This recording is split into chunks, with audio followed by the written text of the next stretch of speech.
Fiber King ដែលជាមរតកទេពស្វាយជួរនេះមានប្រវត្តិមកពីណាហើយដឹងអំពីគុណប្រយោជន៍អត្ថប្រយោជន៍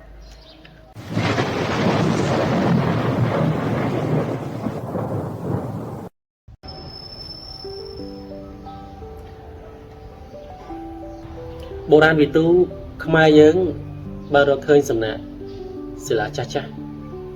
ដែលសិក្សាស្រាវជ្រាវរកឃើញគឺយើងមានសុខាភិបាលនាយុគសម័យសតវត្សទី9ដល់សតវត្សទី15គឺសម័យអាណាចក្រខ្មែរអញ្ចឹងបានន័យថាយើងគឺជាពូជពងសាវតាអ្នកវិទ្យាសាស្ត្រតាំងពីដំបូងមកនៅក្នុងយុគសម័យហ្នឹងគឺយើងមានមន្ទីរពេទ្យ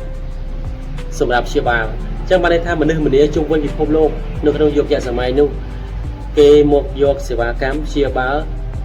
ពីប្រទេសយើងអញ្ចឹងយើងគឺជាសាសច្បងគឺជារៀមច្បងអញ្ចឹងហើយដែរបានខ្ញុំលើកមកនិយាយគឺមកដល់យុគសម័យនេះ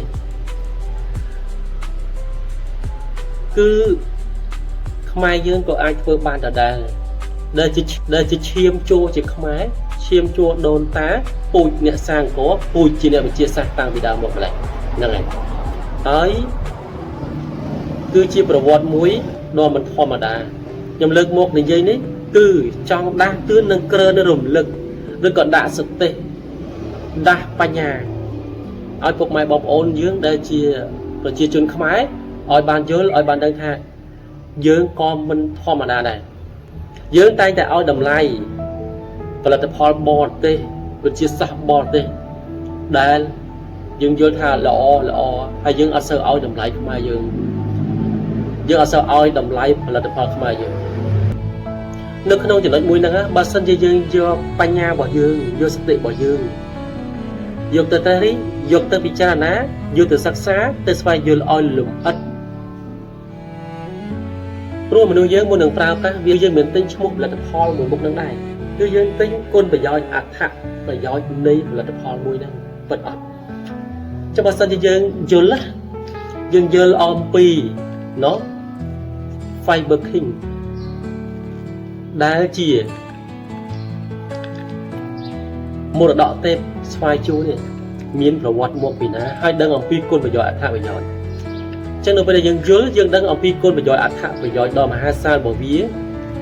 យើងនឹងទិញអំពីគុណប្រយោជន៍ព្រោះយើងត្រូវការគុណប្រយោជន៍និងអត្ថប្រយោជន៍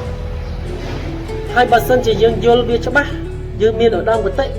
អំពីវាយើងអត់ចាំបាច់ទៅប្រើប្រាស់ផលិតផលលាងសម្អាតខាងក្រៅប្រទេសទៀតនោះទេជាចំណេះដឹងឬក៏ជាឧត្តមគតិមួយថាវាមានគុណតម្លៃស្មើឬក៏លើសផលិតផលបរទេស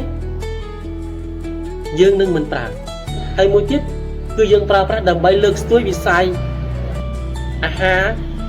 លាងសម្អាតរាងកាយអាហារបំពន់អាហារដែលអាចទៅជួយដោះស្រាយវិបត្តិសុខភាពបាន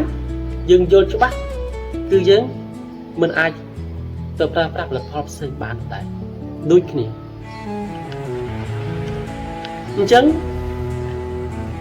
គុណប្រយោជន៍អត្ថប្រយោជន៍ខ្ញុំបានធ្វើវីដេអូមុនរួចបាត់ទៅហើយ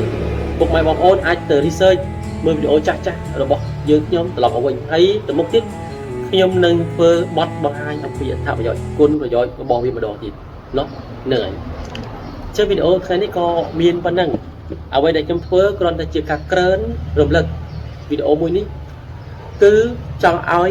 ប្រជាពលរដ្ឋរបស់យើងងាកមកគ្រប់គ្រងអ្វីដែលខ្មែរយើងមានហើយគឺមានហើយមិនធម្មតាបាទអរគុណ